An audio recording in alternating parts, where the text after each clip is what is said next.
네, 안녕하세요. 저 경인교대 교육학과 황매향입니다. 반갑습니다.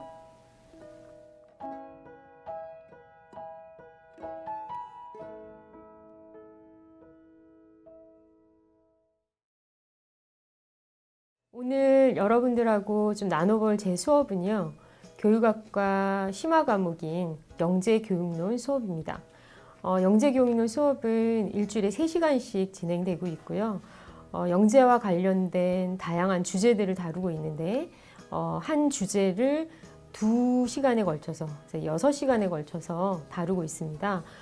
오늘 제가 여러분들하고 함께 볼 수업은 영재들이 가지고 있는 여러 가지 취약성들과 관련된 부분입니다. 그래서 미성취 영재라든지 취약계층 영재, 그리고 여성 영재와 관련된 내용을 좀 다루고 있고요. 이 내용을 다루기 위해서 먼저 학생들이 이 주제에 좀 관심을 가지고 평소에 자기 생각들을 좀 정리해 볼 수 있게 하기 위해서 영화를 활용하고 있습니다. 그래서 첫 시간에는 영화를 보고 그 영화에 대해서 우리 영재교육론 수업과 관련된 주제로 글쓰기를 합니다. 그리고 두 번째 시간에는 그 글 쓴 내용을 가지고 친구들과 함께 이야기를 나누고, 그리고 제가 수업을 진행하고, 또 관련된 좀 심화된 내용들에 대해서 학생들이 공부를 해서 와서 발표를 하는, 이렇게 이제 3가지로 구성되는데요. 저희는 오늘 영화를 보고 와서 수업이 진행되는 그 부분을 함께 보려고 합니다. 자, 먼저 이 수업의 첫 시작은 학생들의 토의로 시작이 되는데요. 토의를 좀 더 원활하게 하기 위해서 학생들이 지난주에 제출했던 활동지 내용을 제가 미리 보고 좀 의견이 서로 다른 아이들끼리 모아서 미리 좌석 배치를 해줍니다. 그래서 앉아야 될 좌석을 PPT로 공지하고 학생들은 그 자리에 앉아서 진행을 하게 됩니다. 그래서 자리에 앉으면 제가 활동지를 나눠주고요. 학생들은 토의를 하게 되는데, 그 토의의 주제도 제가 제공을 합니다. 그래서 오늘 어떤 취지로 토의를 하게 되고 토의의 주제가 어떤 거라는 것들을 이렇게 PPT로 보여주고 그 토의를 진행하게 됩니다. 제가 학생들이 토의를 하는 동안은 저는 주로 순시를 하면서 학생들이 어떤 이야기를 해 나가는지 주로 듣고 있고요.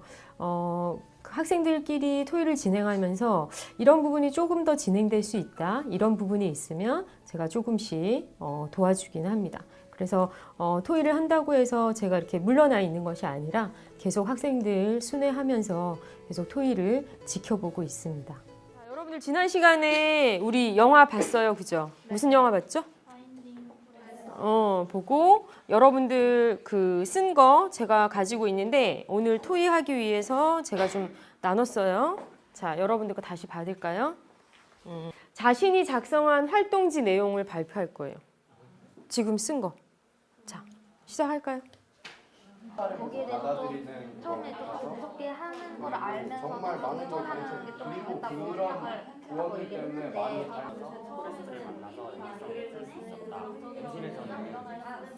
일단 중산층이었다면 일단 아무래도 저소득층 아이들에 비해서 좀 더 기회가 많으니까 자신의 영재성을, 글쓰기 영재성을 좀 더 일찍 발견하고 그 재능을 키워오지 않았을까라고 생각을 했고, 중산층 백인이었다면 주변에 그 영재성을 알아줄 사람이 더 많았을 거라고 생각을 해서 그 먼저 자신의 영재성을 알아주고 지도를 하고 가르쳐 주었던 이 포레스터한테 좀 더 의존을 하게 되지 않았을까.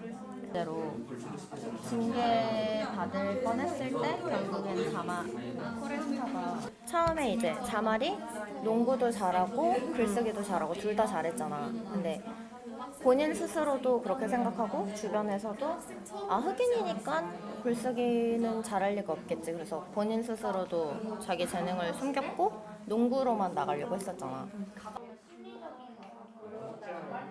자, 여러분 대략 얘기를 좀 한 것 같아요, 그죠? 네. 지난주에 본 영화가 생각이 나세요? 이제 좀 떠오르세요?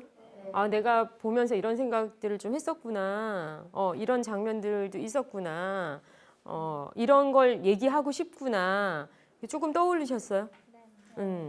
자, 그러면 여러분들이 작성한 활동지 발표 했고 하면서 여러분이 자연스럽게 의견들 나누신 것 같아요. 예, 발표는 하는 주는 제가 가서 조금 의견 나누라고 얘기를 했고, 자, 오늘 토론의 주제입니다.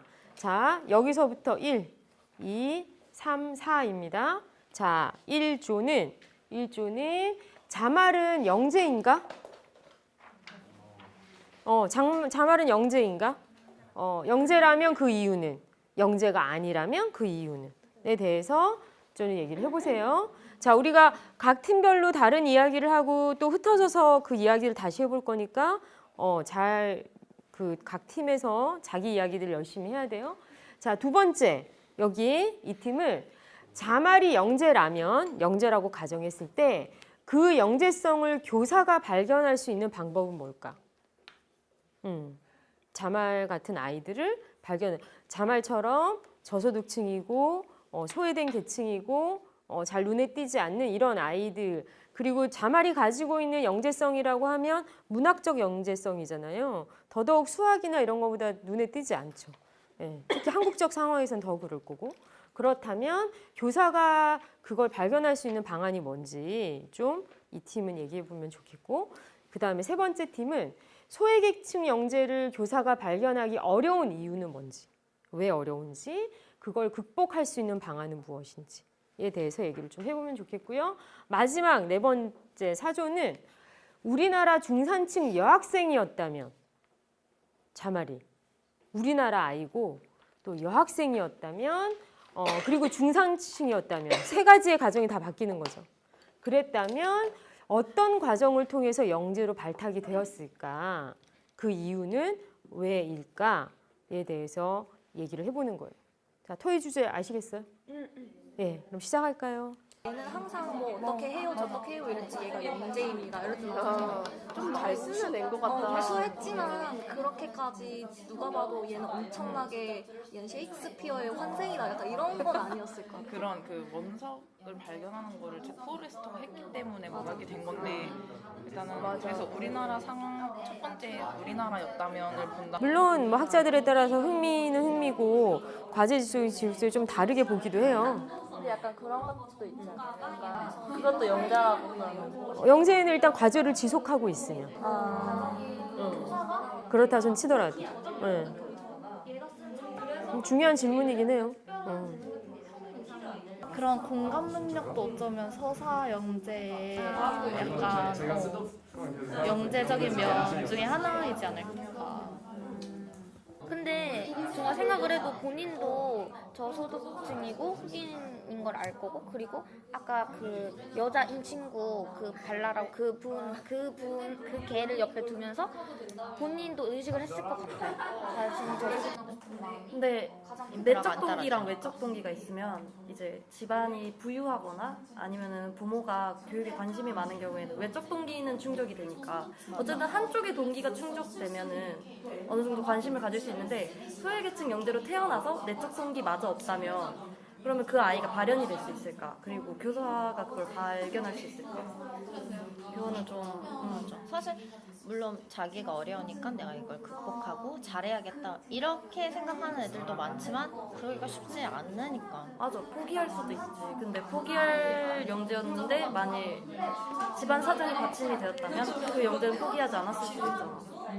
그러면 근데 우리는 일단 지금 교사에 나는 한 번 더 포커스 맞춰보고 싶거든. 만약에 난 사실 그 포레스터라는 인물을 개념 자체를 만나지 몰랐거든, 사실. 않았다면 저런 자말이 말이 있는 영재일 줄도 몰랐고, 근데 대부분의 교사는 였을까요? 그렇게 생각할 것 같아. 그러니까 나처럼 뭔가 수학영재, 과학영재, 만났다면? 영재, 아니면 해봐야 뭐 예체능 영재 이렇게만 생각하지 다른 분야의 영재가 있을 그걸 거라는 얘기를 그런 만약에 포레스트라는 아니, 사람은 딱 그 영화에서 이 부족한 거 뺀다. 전문성이 좀 부족할 자말의 것 같아. 인생에서 그래서 포레스터가 그런 것도 좀 더 빠진다 강화해주면 더 좋을 것 같아. 라고 했을 때 아까 말했듯이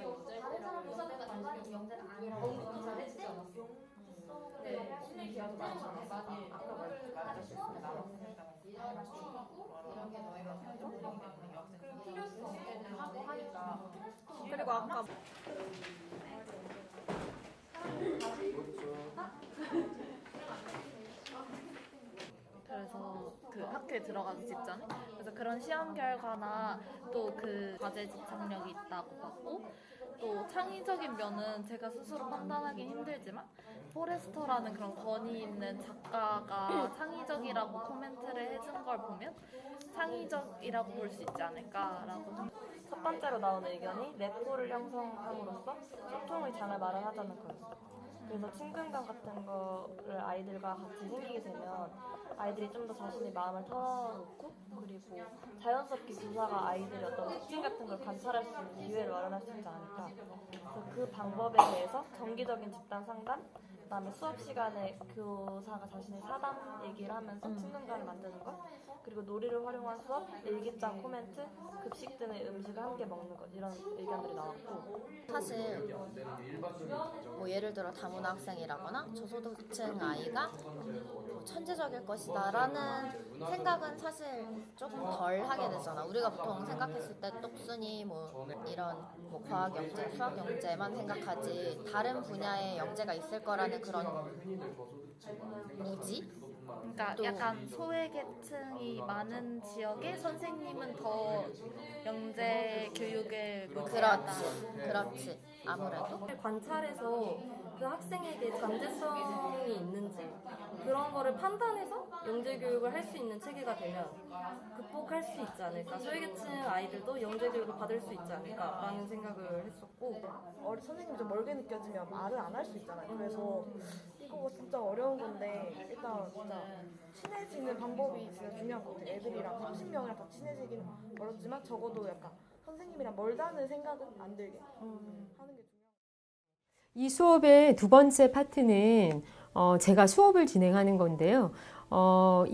우리가 이번 수업 시간에 다루는 내용들은 저희 교재 내용 중에서 세 챕터에 걸쳐서 다루고 있습니다. 이 세 챕터의 내용을 제가 다 강의로 제공하는 거는 시간적으로도 굉장히 힘들기 때문에 이 부분은 학생들이 꼼꼼하게 읽어야 되는 걸로 제가 과제를 제공하고요. 제가 수업 시간에 주로 다루는 건 이 각 장에서 중요하게 봐야 하는 부분이 어떤 부분인지에 대해서 짚어주는 역할, 이걸 가장 많이 하고요.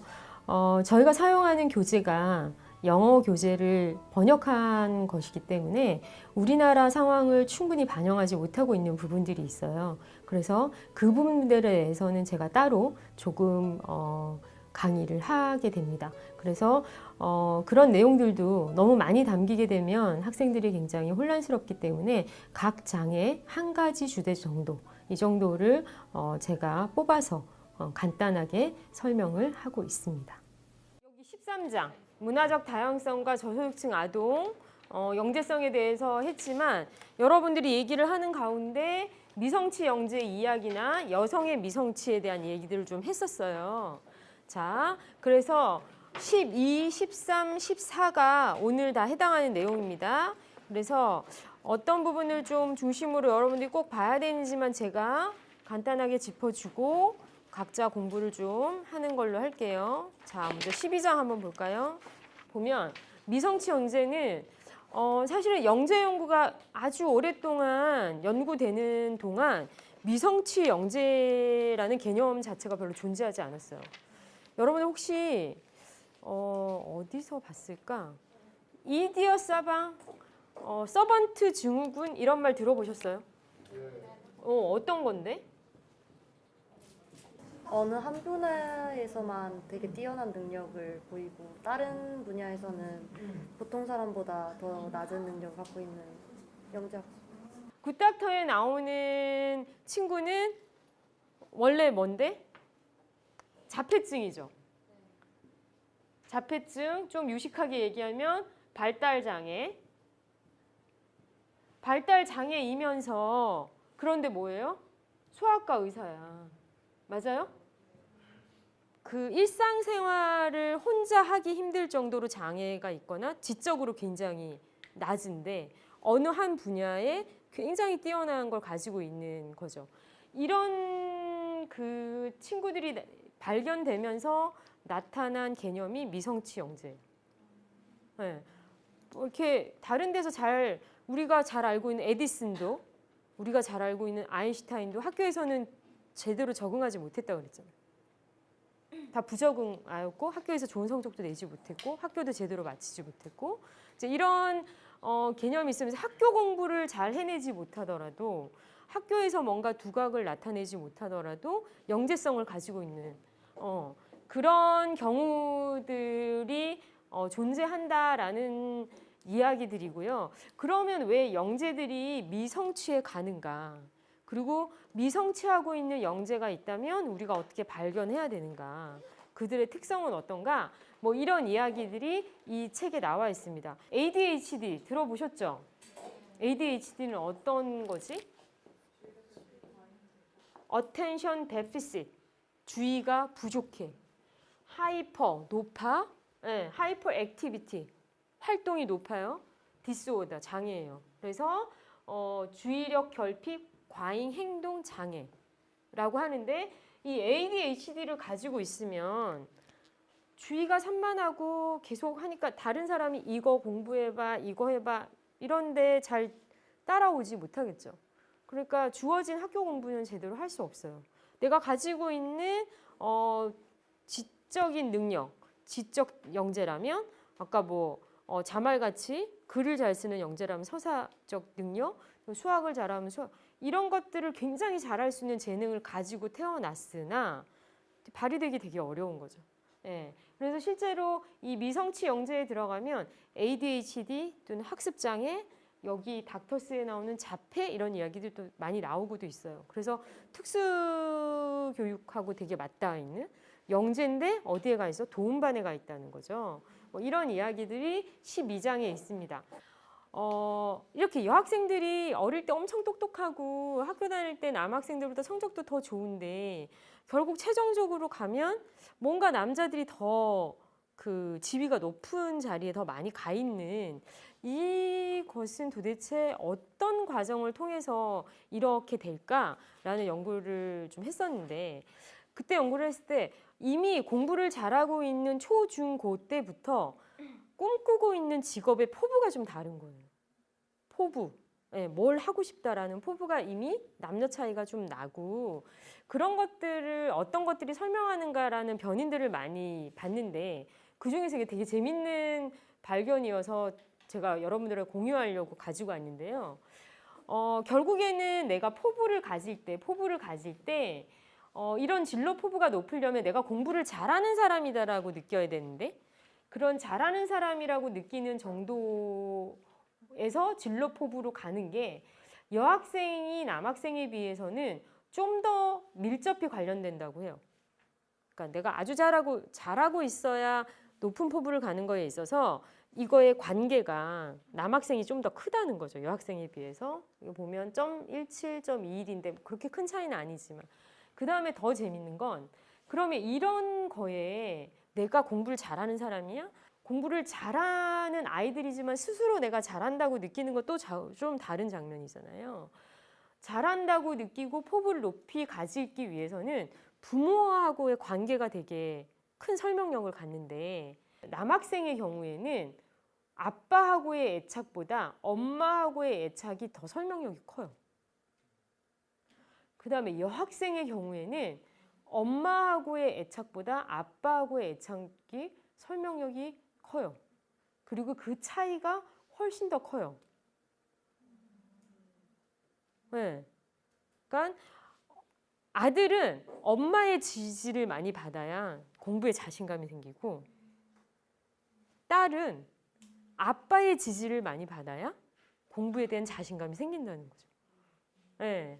굉장히 재밌는 연구 결과였어요. 연구 결과였고 이런 연구를 하고 그다음에 좀 이렇게 질적 연구를 해봤어요. 이렇게 인터뷰를 해봤어요. 왜 이런가? 근데 저희가 주로 관심을 가졌던 건 여학생이잖아요. 여학생 쪽에 집중해서 물어봤더니 여학생들이 이런 얘기를 했어요.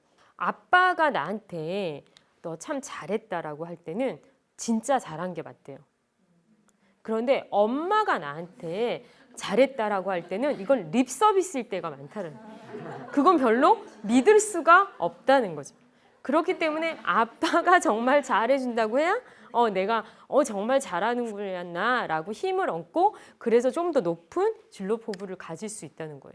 그래서 저희 연구를 종합하면서 이렇게 뽑아냈던 시사점 중에 아빠의 역할이 굉장히 중요하다. 예, 이 영재성 발굴에 아빠가 얼마나 인정해주고 지원해주냐가 되게 중요하다. 이런 결론을 내렸던 적이 있어요. 예, 뭐 이거는 뭐 얼마나 정확한 건지 우리가 모았던 데이터에서 나온 결과니까 이런 결과들도 있다. 여러분들이 한번 보시라고 제가 보여드리는 겁니다. 자, 그러면 우리 이제 그 발표를 들어야 되는데 영재들이 겪는 문제에 대한 사례 연구 진짜 공부하기 어렵다, 그치? 준영이가 2번은 안 해오더니 오늘은 학교를 안 나와버렸네. 네, 그래서 오늘 소외계층 영재 교육이랑 다문화 영재를 위한 판별과 교육 이거 할게요. 자, 그리고 마지막으로 이 수업에서는 학생들이 연구해 온 내용을 발표하는데요. 이 주제와 관련해서 우리나라에서 수행되었던 연구, 그 중에서도 학술지에 발표된 연구물을 학생들은 한 학기 저희랑 공부하면서 한 명이 한 가지 연구를 발표하게 됩니다. 오늘 수업에서는 2명의 학생이 준비를 해서 발표를 했고요. 이런 발표를 하고 나면 그 발표한 내용에 대해서 저희가 또 전체 디스커션을 하는데 이 디스커션은 주로 질의응답으로 이루어집니다. 그리고 이런 질의응답에서 제가 가장 많이 신경 쓰는 부분은 학생들 스스로가 발표 학생이 제기한 질문에 대해서 충분히 생각하고 충분히 답할 수 있는 시간을 준다는 것입니다. 물론 제가 빨리빨리 쉽게 답을 할 수도 있지만 학생들이 오늘 수업, 길게는 지난 수업부터죠. 이 주제에 대해서 거의 6시간 가까이에 걸쳐서 공부를 했는데 그러한 것들을 충분히 담아내면서 서로 토론할 수 있도록 시간을 충분히 주고 그것이 마무리되었을 때 그럼에도 불구하고 조금 더 제가 덧붙여야 될 부분이 있을 때 그때 조금 덧붙여서 설명을 하고 있습니다. 원래 다문화 영재라고 하면 이제 다문화 학생의 특징과 영재성의 특징을 모두 다 갖춘 학생을 말하는데요.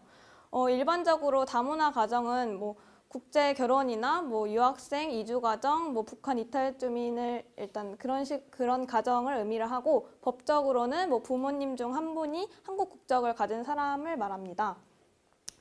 그래서 뭐 외국에서 이주해 온 뭐 가정이나 아니면 부모님 중 한 분이 한국 분이셔서 이렇게 생긴 가정의 학생이든지 뭐 이런 아이들이 전반적으로 문화적 차이에 혼란을 겪고 언어의 능력에서도 부족함을 보입니다. 또 대부분의 다문화 가정의 부모님들이 사회적 경제적 자본이 부족해서 다문화 학생들이 결핍되고 제한된 학습 환경에 놓일 가능성이 높습니다. 이렇게 개발된 언어 능력을 통해서 이제 다문화 가정 학생들은 가정 내 의사소통 능력이 향상되고 부모와의 정서적 교류가 가능해져서 부모의 문화에 대해서 긍정적으로 이해하고 또 부모와 학생 모두 자신감이 함께 향상되는 그런 긍정적인 결과가 있었다고 합니다. 또 이 본 프로그램 이후에 외국어 고등학교나 국제 고등학교에 입학하고 뭐 이중언어 대회에서 상을 받고 뭐 다양한 자격증을 취득하는 등 긍정적인 성과를 보였다고 합니다. 첫 번째는 일반 학생 및 사회가 대상이 되는 다문화 교육의 필요성에 대해 논의할 필요성이 있습니다. 아직까지 이제 다문화 영재 교육의 그런 선발 문제가 있는 이유는 다문화 영재 교육에 대한 약간의 그 아이들에 대한 사회적 차별이나 이런 편견이 있기 때문에 비다문화 아이들을 대상으로 한 다문화 이해 교육이 필요할 것이고 다문화 가정과 그 교사들에게도 자신들의 지지나 기대의 그런 환경에 대한 그런 중요성에 대해 말해줄 필요성이 있습니다. 그리고 두 번째는 다문화 영재의 영재성을 환경, 역사, 문화와의 상호작용에서 볼 필요성이 있다는 것입니다. 마지막으로 제 느낀점과 아쉬움을 말씀드리고 토의 주제 말하고 끝내도록 하겠습니다. 저는 이 논문을 정리하면서 이전까지 다문화 학생을 생각하면 보통 영재교육보다도 기본적인 일반 교육 과정에서부터 적응하지 못하고 어려움을 겪을 것이라고 우려가 앞섰는데 직접 확인해 보니까 우리가 우려하고 있는 점인 이중 언어와 이중 문화가 오히려 이 학생들에게 신체, 정서, 언어 등 다양한 방면에서 강점으로 나타날 수 있다는 것을 알 수 있었습니다. 또한 다문화 영재 발굴이 저조한 이유를 그들의 능력이 부족하다는 것에 원인을 둘 것이 아니라 아직까지 많은 교사들이 다문화 학생들에 대해 갖고 있는 부족한 인식과 가정에서의 저조한 관심, 사회에서의 편견과 차별의 원인이 있음을 생각하게 되었고, 인식적인 측면뿐만 아니라 다문화 영재 학생들도 그들의 특성에 맞는 다양하고 질 높은 맞춤화 프로그램과 의무 추천 등 제도적인 측면을 통해 동등한 위치에서 교육받을 수 있도록 도움이 필요할 것이라고 생각했습니다. 하지만 좀 아쉬웠던 점은 글로벌 브릿지나 LG 사랑의 다문화 학교와 다르게 다문화 영재를 일반 영재 교육 프로그램에서 통합적으로 교육하고 있는 영재 프로그램도 분명히 존재할 것이라고 생각을 했었는데, 그러한 사례에 대한 예시가 함께 제시되면 두 가지 경우를 비교할 수 있어서 좋았을 것이라는 아쉬움이 남았습니다. 그래서 저는 제가 아쉬움을 느꼈던 부분을 토의 주제로 가져와 봤는데요. 논문의 저자처럼 다문화 영재 학생 맞춤 개별 프로그램을 일반 학생과 분리하여 실시하는 것이 교육적으로 더 효과적이라고 생각하시는지, 아니면은 그냥 일반 영재 아이들과 함께 통합적으로 실시되는 게 좋은지, 만약 그렇게 된다면 그 이유는 무엇인지에 대한 얘기를 들어보고 싶었습니다. 일단 발표 시작하겠습니다. 네, 저는 소외계층 영재교육에 대해 발표하게 될 교육학과 조승환입니다. 먼저 발표는 이러한 순서대로 이루어지게 됐습니다. 설명하자면 먼저 소론에 대해서 설명하고 소외계층 영재의 정의와 판별, 그리고 소외계층 영재에 관한 연구와 지원 체계의 동향, 그리고 결론 및 제안, 그리고 마무리하겠습니다. 먼저 소론에 대해서 설명하도록 하겠습니다. 질문 받겠습니다. 어떤 질문이든 중요하게 만들어 드리겠습니다.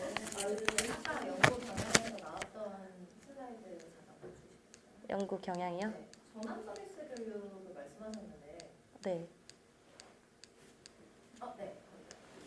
전환 서비스 수업이 진단 처방적 모델과 어떻게 다른지 사실 그 부분이 잘 이해가 안 갔거든요. 진단 처방적 모델과 어떻게 다른지. 네, 전환 서비스 수업이 어떻기 때문에 이 프로젝트 시너지에서 이게 좀 문장적으로 문제 때문인 것 같은데, 이제 진단 단어 자체를 몰라서요. 전환 서비스 수업이 어떤 것인지. 어떤 효용점이 있기 때문에 여기서 이걸 선택을 하는 건지.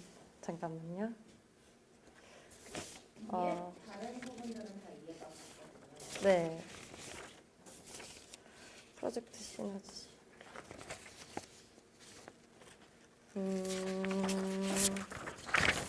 그 부분에 대해서 제가 조사를 하지 않은 것 같은데,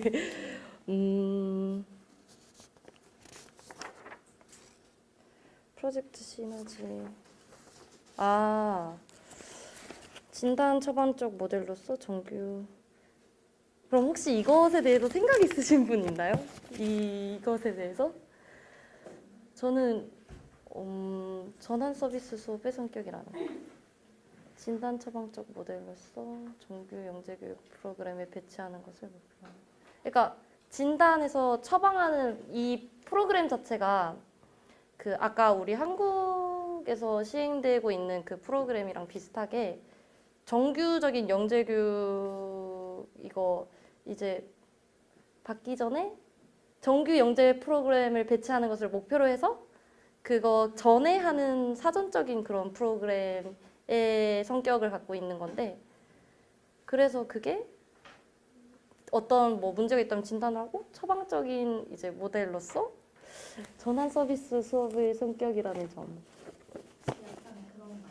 소외계층 영재 아동들이 가지고 있는 문제점 같은 걸 트랜지셔널이니까 그걸 좀 고쳐주거나, 그래서 일반적인 영재 교육 프로그램에 적응할 수 있도록 이라는 걸 표현한 단어. 네. 이해가 좀 맞나요? 정규 영재 프로그램 운영하고 있잖아요. 결국에는 거기 들어가서 영재 프로그램 받을 건데 아이들은 지금 아직 자, 이렇게 생각하면 될 것 같아요. 여러분들 지금 이거 2008년 논문이고 네.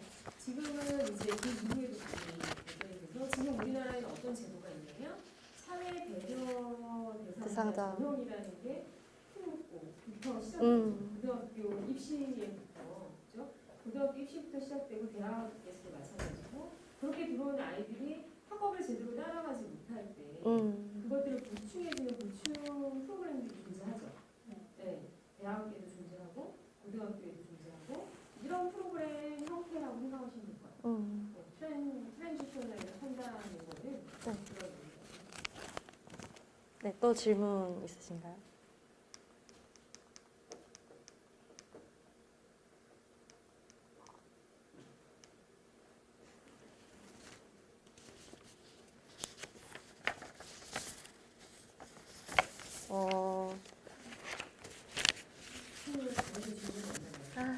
혹시 질문이 네. 그 아까 영재교육원 수가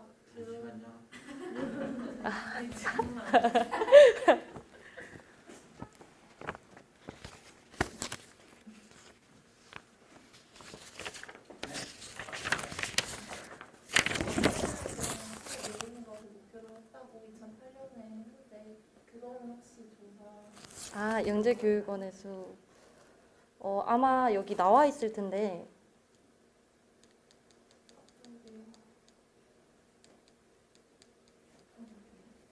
PPT에 맨 앞쪽에 나와 있는 거 말씀하시는 거죠?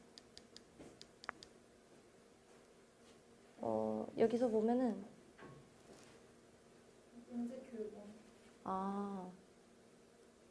영재교육원? 근데 영재학급을 운영하는 초중고등학교의 수원, 초중교생 대상자, 영재교육원이 영재학급 수를 이제 얘기해서 영재학급 수만 했는데 전국에가 지금 설치한다고 했는데 영재교육원이 설치되었는지에 대해서 네. 그것까지는 조사하지는 않았습니다. 제가 직접. 네. 뭐 한번 나중에 영재교육원은 설치 지금 한 군데 있고요. 네. 이 법이 있기 전에도 영재교육원이 우리나라에 꾸준히 있었고 이게 이제 그 한국교육개발원이라고 하는 캐디 하나의 연구소로 있다가 이게 이제 연구원으로 규모가 지금은 더 커져서 체제는 그 교육개발원 안에 있는데 지금 이제 그 위상이 굉장히 많이 달라지고 규모가 굉장히 커진 걸로 바뀌었다고 할 수 있습니다. 네. 그렇습니다. 그럼 이 정도로 질문은 마치고 제가 지금 너무 많이 힘들기 때문에 혹시 질문 더 있으신가요? 네. 마지막으로 이제 토론에 대해서 얘기하겠습니다. 아까 사배자 전형 얘기하셨는데 사배자 전형도 그렇고 이제 또 소외계층 영재를 지원해 준다고 해서 뭐 사다리 영재 뭐 교육 이런 그 되게 신문 같은 거를 보면은 자주 나오는데 사실 그거는 이제 소외계층 영재만을 이제 뽑아서 이제 교육을 하는 건데 그런 것을 하게 되다 보면 자연스럽게 소외계층 영재로 선발이 되면 낙인이 찍힐 수 있다. 그리고 사배자 전형 같은 경우에도 만일 지원을 해준다는 건 좋지만 낙인이 찍힐 수 있다는 문제가 있는데 그것에 대해서 어떻게 생각하는지 여러분의 의견을 좀 들어보고 싶습니다. 혹시 의견 있으신 분 있나요?